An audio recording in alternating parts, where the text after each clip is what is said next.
नमस्कार, स्वागत है कक्षा 7वीं के विद्यार्थियों का। बच्चों गुड मॉर्निंग। आप सभी उठ चुके होंगे और आशा करता हूं आपने मेरी पिछली वीडियोस अवश्य देखी होंगी जिनमें मैंने आप सभी को पेपर बताया था। और आज सुबह जो पेपर मुझे मिला है देख सकते हैं आप, मैं बिल्कुल एकदम इसको हल सहित और बिल्कुल देखिए पूरे हल मैंने इसमें देखिए लिख कर रखे हैं। किस प्रकार आपको लिखने हैं मैं सब कुछ बताऊँगा, आपको क्या क्या लिखना है। देखिए पूरी पुस्तिका ही है मेरे पास, देख सकते हैं आप। ये 23 है, ये सभी पूरे प्रश्न मैंने बता दिए हैं आपके लिए। मैं बहुत मेहनत कर रहा हूँ बच्चों, वीडियो को अवश्य लाइक करिएगा। मैं इसकी जानकारी दूंगा कि उत्तर पुस्तिका में आपको किस प्रकार क्या भरना है। उसके बाद देखिए यहाँ मैं आप सभी को सबसे पहले प्रश्न पत्र की जानकारी दे देता हूँ, किस प्रकार आपको प्रश्न आएंगे और क्या क्या आपको पूछा जाएगा। तो सबसे पहले देख लेंगे कक्षा 7वीं के विद्यार्थियों के लिए यह वीडियो बनाई है मैंने। देखिए कक्षा 7वीं के विद्यार्थियों, आप लोगों का कक्षा 7वीं के विद्यार्थियों का 2.5 घंटे का पेपर होगा। और जो यह पेपर है आपको पता है कि 60 अंक इसमें आपको प्राप्त होंगे। और उसके बाद यहाँ सबसे पहले आपको बहुविकल्पीय प्रश्न पूछे जाते हैं, आप सभी को जानकारी होगी इसकी। तो सबसे पहले देखिए प्रश्न पूछा गया है, ऋण 3 में कौन सा पूर्णांक जोड़ने पर योगफल ऋण 3 ही होगा। जब आप ऋण 3 में कोई एक पूर्णांक जोड़ेंगे तो ऋण 3 ही उसका योगफल होना चाहिए। तो आप क्या जोड़ेंगे, तो उसमें 0 जोड़ेंगे ऋण 3 में, तो उसका योगफल ऋण 3 ही होगा। उसके बाद देखिए प्रश्न नंबर दूसरा, ऋण 2/3 भागित 1/6 का मान क्या होगा। जब इस भाग को गुणा में बदलेंगे तो 2 दूनी 4 इसका उत्तर आ जाएगा, मतलब सी इसका उत्तर सही हो जाएगा। उसके बाद देखिए जो हमें प्रश्न नंबर तीसरा पूछा गया है बहुविकल्पीय प्रश्नों में, इसमें पूछा आंकड़े 5, 25 आपको ये आंकड़े दिए गए हैं, इसमें माध्य का औसत क्या होगा। इसमें माध्य का औसत बताना है हमें। इसमें जब आप इसको निकालेंगे तो इसके माध्य का औसत कितना आ जाएगा बच्चों, बी वाला ऑप्शन सही हो जाएगा, 11 इसका उत्तर सही आएगा। उसके बाद देखिए प्रश्न नंबर चौथा, दो संपूरक कोणों के मापों का योग क्या होगा, खालिस्तान होगा, मतलब सॉरी क्या होगा, 90 डिग्री होगा, 180, 360, 270। इसका सही उत्तर हो जाएगा बच्चों 180 डिग्री होगा। उसके बाद देखिए प्रश्न नंबर 5वां, कौन सी परिमेय संख्या उचित भिन्न नहीं है। तो कौन सी नहीं है 5वां, इसका 5वें का 5/2 इसका सही उत्तर हो जाएगा। बच्चों देखिए यहाँ पर दिया गया है रिक्त स्थान की पूर्ति कीजिए। तो नीचे दिए गए रिक्त स्थानों की पूर्ति करना है हमें। प्रत्येक प्रश्न इसमें भी 1-1 अंक के रहेंगे। इसमें देखिए 6वां प्रश्न दिया गया है 1/4 का 1/4 भाग खाली स्थान होगा। तो इसमें जब आप इसमें का मतलब गुणा हो तो 4 चौको 16 हो जाएगा, तो 1/16 इसका सही उत्तर हो जाएगा। इस प्रकार 1/16 आप लिख देंगे, ठीक है बच्चों। उसके बाद देखिए जो 7वां प्रश्न में पूछा, आंकड़ों के सबसे बड़े और सबसे छोटे प्रेक्षण का अंतर खालिस्तान कहलाता है। तो जो ये सबसे बड़े और सबसे छोटे आंकड़े का जब प्रेक्षण निकालेंगे उसको परिसर बोलते हैं। क्या बोलते हैं, आप लिखेंगे इस प्रकार, परिसर, परिसर कहलाता है उत्तर 7वां। इसके बाद देखिए 8वें का आप जब इसमें पूछा गया है कि जो 60 डिग्री का पूरा कोण होता है उसको क्या बोलते हैं, उसको 30 बोलते हैं। मतलब जब 60 डिग्री का पूरा कोण निकालेंगे तो वही आपका 30 निकल के आएगा पूरा कोण, ठीक है। उसके बाद एक त्रिभुज है जिसकी तीनों भुजाओं की माप समान हो, एक खालिस्तान त्रिभुज कहलाता है। आपको यह बताना है कि तीनों भुजाएं की माप क्या होती है, समान होती है, वो कौन सा त्रिभुज होता है। तो उस त्रिभुज को क्या बोलते हैं बच्चों, समबाहु त्रिभुज बोलते हैं। तो आपको समबाहु लिख कर आना है अपने उत्तर में, ठीक है। उसके बाद देखिए 10वां हमसे पूछा गया है कि परिमेय संख्या P/Q में Q का मान खालिस्तान नहीं हो सकता। तो क्या नहीं हो सकता है, शून्य। मैंने इसका बताया था आंसर आपको, उसकी शून्य नहीं होगा। अगर बच्चों वीडियो पसंद आ रही तो वीडियो लाइक करिए और चैनल को सब्सक्राइब कर लीजिएगा। उसके बाद देखिए अति लघु उत्तरीय प्रश्न, तो यहाँ दिए गए हैं आपको 11 से 16 तक अति लघु उत्तरीय प्रश्न। देखिए यहाँ दिया है 2 अंक निर्धारित हैं इस प्रश्न के लिए। तो आपको इसमें क्या करना है, प्रश्न देख लेते हैं। इसमें पूछा हमसे, ऐसे 2 पूर्णांक लिखिए जो ऋण 8 से बड़े हों लेकिन 12 से छोटे हों। तो आपको देखिए ऋण उत्तर मैंने लिखा है कि ऋण 8 से बड़े एवं 12 से छोटे 2 पूर्णांक कौन कौन से। जैसे आप अगर देखेंगे तो ऋण 8 से 11 तक 12 तक चलेंगे आप, तो ऋण 7 से लेकर पूरे 11 तक पूरे अंक पूर्णांक हैं। तो इसमें आपको 2 पूर्णांक लिखने हैं, तो आप कोई भी 2 पूर्णांक लिख सकते हैं बीच के। तो मैंने 5 और 6 लिख दिए हैं, तो आपको जो भी सही लग रहा हो और आप बीच के पूर्णांक कोई भी लिख सकते हैं, है ना। उसके बाद देखिए प्रश्न नंबर 12वां पूछा गया है, इसमें निम्नलिखित कथनों से समीकरण बनाइए। तो एक संख्या के 8 गुने में 4 जोड़ने पर 60 प्राप्त होगा। एक आपको जो ये वाक्य दिया गया है, इस वाक्य का क्या करना है, समीकरण बनाना है। तो आपको पता है किस प्रकार समीकरण बनाना है। माना संख्या x है, तो इसमें बोला है कि वो संख्या का क्या कर रहे हैं, 8 गुना। तो इस संख्या का आप 8 गुना कर देंगे, क्योंकि अपन ने संख्या क्या मानी है, हमने x मानी है। और धन क्या कर देंगे, इसमें बोला है उनने कि 8 गुने में 4 जोड़ने पर, तो आप क्या कर देंगे, 4 जोड़ देंगे और बराबर में क्या लिख देंगे, 60 प्राप्त होता है तो बराबर में 60 लेंगे। देखिए तो इस प्रकार आपका ये समीकरण बन जाएगा और इसका हल हो जाएगा। उत्तर एकदम सही है, देख लीजिए आप। उसके बाद देखिए 12वां प्रश्न हो गया है हमारा इस प्रकार कंप्लीट। उसके बाद देखिए 13वां प्रश्न में हमसे पूछा है कि 9 किस संख्या का 25% है। तो माना x का 25% 9 है, तो x गुणित 25/100 बराबर क्या हो जाएगा 9, और x बराबर क्या आ जाएगा 900/25, और जब इसको काटेंगे तो 36 बार कट जाएगा और 36 इसका आंसर आ जाएगा जब आप इसको भाग देंगे तो। चलिए हम अब देखते हैं आगे जो हमारे 14वें प्रश्न से। तो 14वां प्रश्न देखिए इस प्रकार है कि यहाँ पर हमें पूछा गया है कि ऋण 2/13 भागित 1/7 का मान ज्ञात कीजिए। तो इसमें हमें मान ज्ञात करना था जो ये दिया गया था, तो मैं आपको बताता हूँ इसका मान क्या आएगा। तो देखिए आपको सबसे पहले ये दिया गया, आपको लिखना है यहाँ ऋण 2/13 भागित 1/7, इधर आप लिखेंगे फिर आगे ऋण 2/13 गुणित 7/1 बराबर क्या आ जाएगा 14/13, इसका सही उत्तर आ जाएगा। उसके बाद देखिए हमसे आगे 15वां प्रश्न पूछा गया है कि 10 सेंटीमीटर व्यास वाले वृत्त की परिधि याद कीजिए। अगर बच्चों आप चाहते हैं अपनी वार्षिक परीक्षा की अच्छे से तैयारी करना तो हमारे चैनल से जुड़ जाइए, और अच्छे से आपको नोट्स वगैरह भी चाहिए हैं तो आप टेलीग्राम पर भी जुड़ सकते हैं, वहाँ भी मैं आपको नोट्स प्रोवाइड करता हूँ। और व्हाट्सएप चैनल भी है हमारे जिसकी मैंने वीडियो में डिस्क्रिप्शन में लिंक दे रखी है, तो आप उस पर भी जुड़ जाइए। तो वहाँ से भी आपको महत्वपूर्ण जानकारी प्राप्त होती रहती है समय समय से, तो आप इन चीज़ों से जुड़ जाइए हमसे, क्योंकि आप अगर नहीं जुड़े रहेंगे तो आपको जानकारी नहीं प्राप्त हो पाएगी। चलिए देखते हैं 15वां क्वेश्चन हमसे पूछा गया है 10 सेंटीमीटर व्यास वाले वृत्त की परिधि ज्ञात कीजिए। तो आपको क्या करना है, वृत्त की परिधि ज्ञात करना है। आप सभी को पता है कि वृत्त की परिधि का सूत्र होता है 2πr, तो ये d है जो इसकी वैल्यू हो जाती है 2r, तो आप जब इसको लिखेंगे तो 2πr मतलब πd भी लिख सकते हैं। तो इसमें पाई का मान क्या आ जाएगा 22/7 गुणित 10 आ जाएगा। जब इसको हल करेंगे 3.414 आपका उत्तर आ जाएगा, या फिर आप 3.1 सेंटीमीटर भी लिख सकते हैं, ये इसका सही उत्तर है।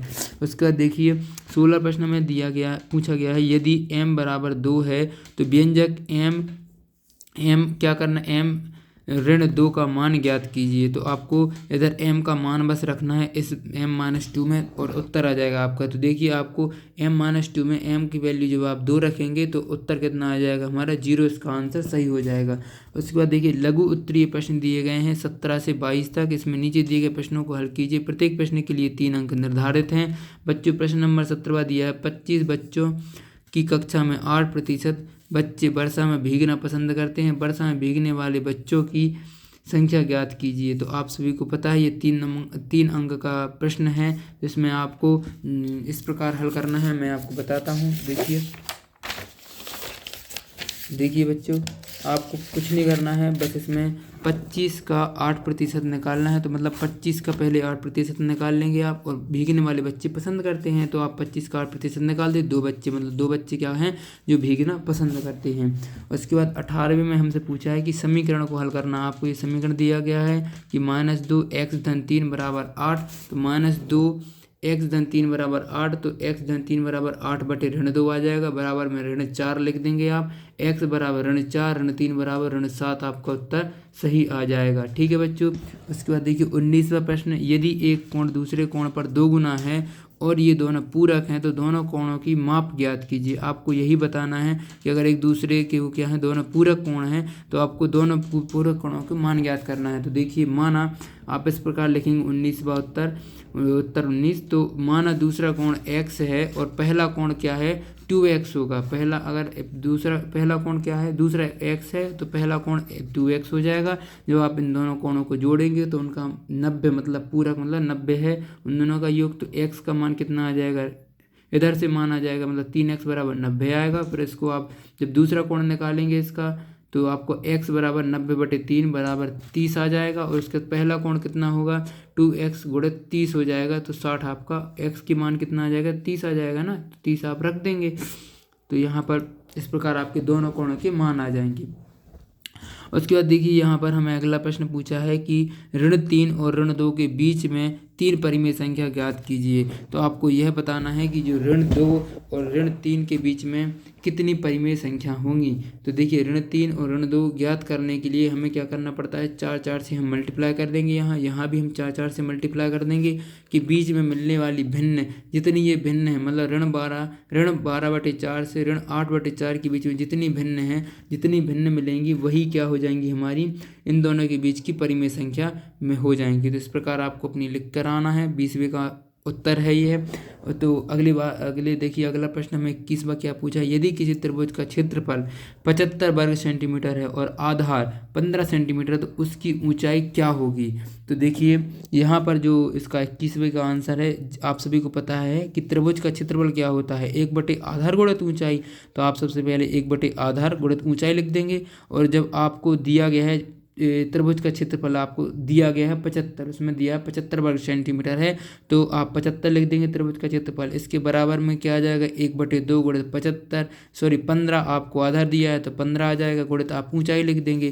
फिर उसके बाद आप ऊंचाई इस तरफ आ जाएगा, ऊंचाई का इस तरफ पक्षांतर हो जाएगा और यह जो है 75 उस तरफ चला जाएगा और 2 इसमें क्या आ जाएगा, इसमें गुणा में चला जाएगा 75 के, 15 आ जाएगा। तो 15 पौने 75 आ जाएगा, 5 दूनी 10 सेंटीमीटर क्या आ जाएगी, हमारी ऊंचाई 10 सेंटीमीटर आ जाएगी। तो चलिए बच्चों अगला ये हमारा क्वेश्चन कंप्लीट होता है। इसमें ये 3 नंबर का क्वेश्चन था। अब 22वां देखिए, किसी आयत की लंबाई अगर आपको दी रखी है और चौड़ाई भी दे रखी है तो और आपको आयत का क्षेत्रफल ज्ञात करना है तो किस प्रकार आप निकालेंगे, मैं बताता हूँ। देखिए आयत का क्षेत्रफल बराबर क्या होता है, लंबाई गुणित चौड़ाई होता है। उसके बाद जब आप लंबाई की वैल्यू रखेंगे 2x + y गुणित 3x तो क्या आ जाएगा, हमारा इसका उत्तर क्या आ जाएगा। इसको जब आप अंदर मल्टीप्लाई करेंगे तो 3 दूनी 6x² आ जाएगा और जब इसके साथ करेंगे y के साथ तो 3xy वर्ग सेंटीमीटर ये आ जाएगा और यही हमारा क्या आ जाएगा, फाइनल आंसर हो जाएगा, यही आपका उत्तर हो जाएगा, यही आपको लिख के आना। तो इस प्रकार आपको इसमें भी 3 अंक मिल जाएंगे 22 वाले में। देखिए यहाँ से हमारा अब जो दीर्घ उत्तरीय प्रश्न स्टार्ट होते हैं जो कि 23 से 26 तक चलेंगे। देखिए यह आपको 4 प्रश्न हैं जो कि 5-5 अंक के पूछे जाएंगे बच्चों। तो इन प्रश्नों को भी अच्छे से हम देख लेते हैं। यदि दोपहर 12 बजे तापमान 0 से 10 डिग्री सेल्सियस ऊपर था तथा यह प्रत्येक घंटे 2 डिग्री सेल्सियस की दर से कम होता है तो दोपहर को 3 बजे तापमान कितने डिग्री सेल्सियस होगा। तो आपको यह बताना है कि 3 बजे तापमान कितने डिग्री सेल्सियस तक चला जाएगा। तो बच्चों आप इसमें सबसे पहले लिखेंगे कि 1 घंटे में तापमान 2 डिग्री कम होता है, क्या होता है 2 डिग्री कम होता है। तो 3 घंटे में 3 × 2 बराबर 6 डिग्री कम होगा। उसके बाद अतः 3 बजे तापमान 10 ऋण 6 बराबर 4 डिग्री सेल्सियस कम हो जाएगा। इस प्रकार आपको 23 का उत्तर लिख देना है। इतना ही छोटा उत्तर है इसका, इतना ही हल है, ज़्यादा हल नहीं है। ठीक है बच्चों, इसके बाद देखिए अगला प्रश्न हमें जो दिया गया है कि ये 24वां प्रश्न है। इसमें 4 विभिन्न कक्षाएं दी गई हैं, विद्यार्थियों की संख्या दी गई है यहाँ पर, ये 70, 120, 90 और 100 और इन आंकड़े जो दिए गए इनको हमें दंड आलेख में निरूपित करना है। तो आप सभी को पता है इस प्रकार आपको एक शीट दी जाएगी जिसमें नहीं, अगर शीट भी नहीं दी जाती तो आपको 24 वाले उत्तर में आपको यहीं ये लिख देना है। इधर आप एक ऐसा खींचेंगे दंड आलेख तो इसमें विद्यार्थियों की संख्या आप इस तरफ लिख देंगे और यहाँ जो नीचे है नीचे कक्षाएं लिख देंगे, 5वीं 6वीं 7वीं 8वीं और यहाँ पर आप विद्यार्थियों की संख्या 20, 40 से लेकर 140 तक लिख देंगे। ठीक है, उसके बाद देखिए यहाँ हमें 5वीं के विद्यार्थियों की संख्या 70 दी है तो 70 निरूपित कर देंगे, 6वीं के 120 कर देंगे, 7वीं के 90 कर देंगे, 8वीं के 100 कर देंगे। इस प्रकार आपको इसमें हल करना है। उसके बाद देखिए बच्चों अगर कोई प्रश्न आपको समझ में नहीं आ रहा है, उत्तर समझ में नहीं आ रहा तो आप कमेंट कर सकते हैं और अगर वीडियो पसंद आ रही है तो आप थैंक यू और धन्यवाद भी लिख सकते हैं वीडियो में। और आप जो भी कुछ आप कमेंट करना चाहें बिल्कुल कर सकते हैं, कोई दिक्कत नहीं है। अच्छा कमेंट करिए क्योंकि बहुत मेहनत लगती है वीडियोस बनाने में। चलिए देखते हैं प्रश्न नंबर 25। एक पेड़ भूमि से 5 मीटर ऊंचाई पर टूट जाता है और उसका परिमाप सिरा भूमि से उसके आधार से 12 सेंटीमीटर की दूरी पर छूता है तो पेड़ की ऊंचाई ज्ञात कीजिए। तो इसमें आपको देखिए माना BD क्या है, एक पेड़ है और BD की ऊंचाई 5 + D है। मतलब एक प्रकार से आपको ये है, एक मान लो एक ये जो बीड़ी है, एक ये पेड़ है बीड़ी, इसकी अगर मान लो वो यहाँ से 5 सेंटीमीटर से क्या हो जाता है, टूट जाता है, तो वो यहाँ आके गिर जाएगा, इधर लग जाएगा। और उसके बाद आपको यह बताना है कि जो ये पूरा पेड़ है बीड़ी है, ये कितनी ऊंचाई का है। तो इसमें क्या लगाएंगे आप, पाइथागोरस लगा देंगे। सिंपल सी बात है। देखिए त्रिभुज ABC में पाइथागोरस लगेगा, इसमें ABC है, इसमें पाइथागोरस लग जाएगा। इसको आपको पता होगा कि लंब का वर्ग और जो आधार है इसका वर्ग, और देखो लंब का वर्ग बराबर आधार वर्ग, और जो ये परपेंडिकुलर है इसका वर्ग होता है। तो देखिए यहाँ पर हमने लिखा है AC का वर्ग बराबर AB square plus BC square, फिर यहाँ आ जाएगा AC स्क्वायर बराबर 12 का वर्ग और 5 का वर्ग, 12 5 का वर्ग करेंगे आप तो 144 धन 25 आएगा। AC का वर्ग कितना आ जाएगा, 169 आ जाएगा। फिर AC का वर्ग बराबर 13 आ जाएगा। मतलब ये आप जब इसका 13 का वर्ग होता है 169, तो 13 इसका क्या आ जाएगा, सही उत्तर आ जाएगा। फिर आप जो 13 मान लो अपनी ये AC की वैल्यू आ गई, मतलब DC की वैल्यू 13 हो जाएगी, और 5 और 13 को जब आप जोड़ेंगे तो 18 सेंटीमीटर आपका फाइनल आंसर आ जाएगा। ठीक है बच्चों। उसके बाद देखिए अगला प्रश्न, 26वां प्रश्न हमसे पूछा गया है, एक नगर की जनसंख्या 25,000 से घटकर 24,500 रह जाती है, तो जनसंख्या घटने का प्रतिशत ज्ञात कीजिए। तो आप देखिए, आपको सबसे पहले इस 26 वाले में सबसे पहले लिखना है, माना जनसंख्या घटने का प्रतिशत x है ना। अतः 25,000 से 24,500 घटती है, मतलब 500 क्या होते हैं, लोग कम होते हैं। जनसंख्या में कितनी कमी आती है, 500 की। उसके बाद अब 25,000 का हमें क्या निकालना है, x प्रतिशत निकालना है, जो कि हमें 500 दिया है। तो 25 का x प्रतिशत लिखेंगे आप, और यहाँ 500 लिख देंगे, तो x का मान कितना आ जाएगा, 2। मतलब 2% की क्या हो रही है, इसमें कमी हो रही है। इस प्रकार आपका ये पूरे क्वेश्चन 26 के 26 क्वेश्चन मैंने आपको बताए हैं। अगर वीडियो पसंद आई है बच्चों तो वीडियो को लाइक अवश्य करिएगा, और अगर किसी क्वेश्चन में आपको डाउट हो तो आप मुझे कमेंट कर अवश्य बताइएगा। क्या जो भी आपका डाउट रहेगा मैं इसको सॉल्व करने की कोशिश करूँगा। मिलते हैं नेक्स्ट पेपर की वीडियो में। थैंक यू, धन्यवाद।